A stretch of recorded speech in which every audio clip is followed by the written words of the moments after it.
तुझ बिन जोगन मेरी रातें, तुझ बिन मेरे दिन बंजारे। मेरा जीवन जलती भूमि, बुझे बुझे मेरे सपने सारे। प्रभा को गए 3 महीने बीत गए, मैं जीवित रहा। डॉक्टर के पास गया, पूरी स्वास्थ्य जांच कराई। अभी जिम्मेदारियां बढ़ गई थी, दिल का मामला गड़बड़ था। वो तो होना ही था। कोई क्षण, कोई मंजर ऐसा नहीं था जो प्रभा की याद ना दिलाता हो। अकेली जगह जाने पर मेरी स्थिति काबू से बाहर हो जाती थी, वो चाहे लिफ्ट हो या कार। डॉक्टर ने कुछ महीने की दवाई दे दी, लेकिन दवा सिर्फ जिंदा रहने के लिए होती है, जिंदगी जीने के लिए नहीं। जिंदगी का अमृत अब सदा के लिए गुम हो गया था। गाने सुनते ही अब डर लगता था। सब गानों के मायने बदल चुके थे। मैं संगीत से दूर भागने लगा था। आंखें अधिक रोने के कारण कमजोर हो गई थी। प्रभा के बाद सैकड़ों लोग शोक व्यक्त करने के लिए घर आ रहे थे। सबके पास उसकी, उनके साथ कभी न कभी की गई भलाइयों की कोई न कोई कहानी थी। एक कहानी ने तो मुझे चौंका दिया। यह बात मैं भी नहीं जानता था आज तक।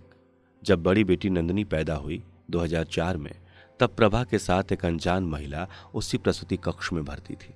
दोनों की डॉक्टर एक ही थी और दोनों ही एक साथ प्रसव पीड़ा में थी। पहले नंदिनी का जन्म हुआ। बच्चे को जन्म देना किसी भी माँ के लिए दूसरा जन्म लेना होता है। अभी डॉक्टर प्रभा की चिकित्सा कर ही रही थी कि 2 सेकंड के अंदर ही दूसरी अनजान महिला चिल्लाने लगी। उसका भी प्रसव का समय हो गया था। इतनी तकलीफ में भी प्रभा अपना दर्द छुपाकर डॉक्टर से बोली, आप पहले इनकी डिलीवरी करा दीजिए, मेरी चिकित्सा थोड़ी देर बाद पूरी कर देना। डॉक्टर भी चकित थी। उसने प्रभा का सर थपथपाया और उस अनजान महिला की डिलीवरी कराने लगी। उस महिला ने 1 मिनट बाद ही पुत्र को जन्म दिया। बाद में हम सब अस्पताल में बात करते करते एक दूसरे के पारिवारिक मित्र बन गए।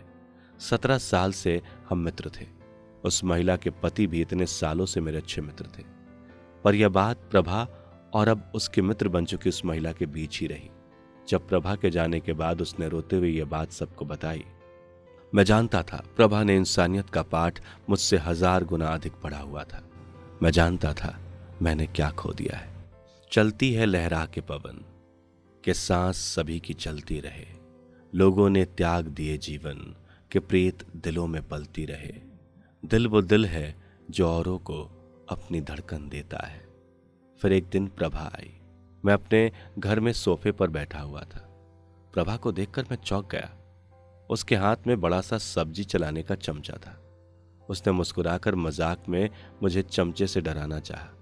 वो अपने सदाबहार अंदाज में हंसती हुई बोली, मारू क्या? मैं सोफे से उठ गया। कहा, यार अब मेरे अंदर बचा ही क्या है? उसकी आंखें एकदम से भर आईं। मेरी आंखें भी गीली थीं। उसने मेरा हाथ पकड़ा, बोली, चलो अब खाना खा लो, मैं तुम्हें स्वस्थ देखना चाहती हूँ। मैं उसके पीछे चल पड़ा, लेकिन मैंने देखा कि मैं और प्रभा रसोई की तरफ जा रहे हैं। मैं वहीं खड़ा हूँ। मैं उन्हें जाते हुए देख रहा था। मेरी आंखें खुल गई, फिर बंद नहीं हुई। बहुत जोर की बरसात हो रही थी। मानसून दिल्ली में आ चुका था। अंदर तो तूफान ही था। जब हम ना होंगे, जब हमारी खाक पे तुम रुकोगे चलते चलते, अश्कों से भीगी चांदनी में एक सदा सी सुनोगे चलते चलते, वहीं पे कहीं हम तुमसे मिलेंगे बन के कली।